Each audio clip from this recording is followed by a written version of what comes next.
boys ready? Let's go win this thing. Hello everyone, I'm Johnny and today we're reviewing War Machine from 2017. I watched this when it first came out on Netflix and almost completely forgot about it thereafter. But I remember it being pretty spot on in predicting the future of the Afghanistan war, so I wanted to give it another chance some years later. Is it worth watching? Well, it's got its strengths and weaknesses. War Machine takes place in 2009-2010 Afghanistan. America, along with NATO, has been at war in Afghanistan since 2001. 8 years in, a path to victory is anything but clear. Obama, near the start of his term in 2009, has recommitted to finding an obtainable end to this war. Obama's administration agrees to a temporary increase in American forces in Afghanistan, an eventual surge to 100,000 men. However, by 2009, the war has already become too protracted and is now unpopular politically, publicly, and within the military. Obama gives a timeline for the surge of troops, stating to the American people that additional troops will help stabilize the country by training Afghan security forces to a level where American forces can start to withdraw. This decision was highly criticized as it encouraged Taliban resistance, signaling to the enemy that they only had to wait out the war-weary Americans. War Machine is loosely based on the book The Operators, the wild and terrifying inside story of America's war in Afghanistan by Michael Hastings, which in turn was based on a 2010 Rolling Stone article about General Stanley McChrystal. War Machine is less about the actual war itself and more about being a leader or general in a war that is both unwinnable and unpopular. Brad Pitt plays 4-star General Glenn McMahon, based on General Stanley McChrystal, who was appointed to lead all forces in Afghanistan, holding the post for 1 year, from June 2009 to June 2010. McChrystal was known for being outspoken, and it became known that he and his staff had conflicting views with Obama's administration regarding the management of the Afghanistan war. The strength of the movie is that it asks and tackles many troubling questions about management and leadership in a lose-lose situation.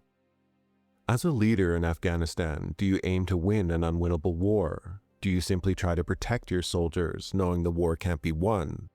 Do you try to protect your career and last a few years in Afghanistan, making safe decisions? Do you try to carve out a small win to your name? Or do you just try to build a strategy around appeasing politicians back home? The movie highlights how many officials tied to the war didn't care about the war itself, but rather their involvement with it, until they could get it off their desk. Let someone else win it, or lose it, and just kick the can down the road. Some of the best scenes in the movie come from McMahon interacting with the locals, be them government officials or villagers in the middle of nowhere. These scenes underscore the hopelessness of Afghanistan. It must have been a big wake-up call to many that not only are there people who don't want American democracy, but that the concept is as far removed as living on the moon. Here McMahon's Afghan representative breaks down his feelings on Afghan elections. People don't quite understand elections. They see that the president is alive, everything is okay, so what's the big problem? Why are we having an election? Yeah. And then you have an election anyway, and people just vote for whoever the local leaders tell them to vote for. Yeah. Because they don't want to have their heads chopped off. See what I mean? The movie has a ton of great scenes like this, almost to a fault, as the overarching story does get lost in the pacing. Scenes in the film almost play out as surreal skits, presenting a new layer of frustration or absurdity regarding the war, which McMahon has to navigate logistically, all while testing his character.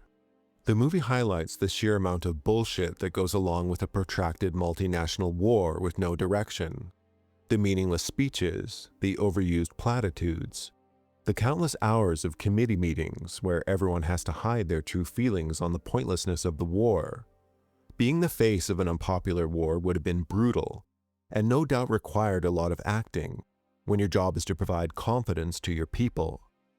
Overall, the movie is solid acting, however the characters are fairly two-dimensional, though they are mostly supposed to be. McMahon represents a caricature of a general, with just enough humanity peeking through his rank and role. You feel sorry for him. The movie will also leave you feeling conflicted because, well, screw him. It was the soldiers and civilians whose life and limb were at risk in Afghanistan, not the generals making $250,000 a year.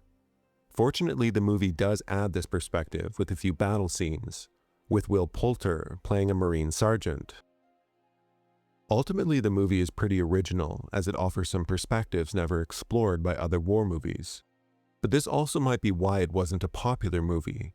Not everyone wants a 2-hour perspective from a general lost in an unwinnable war.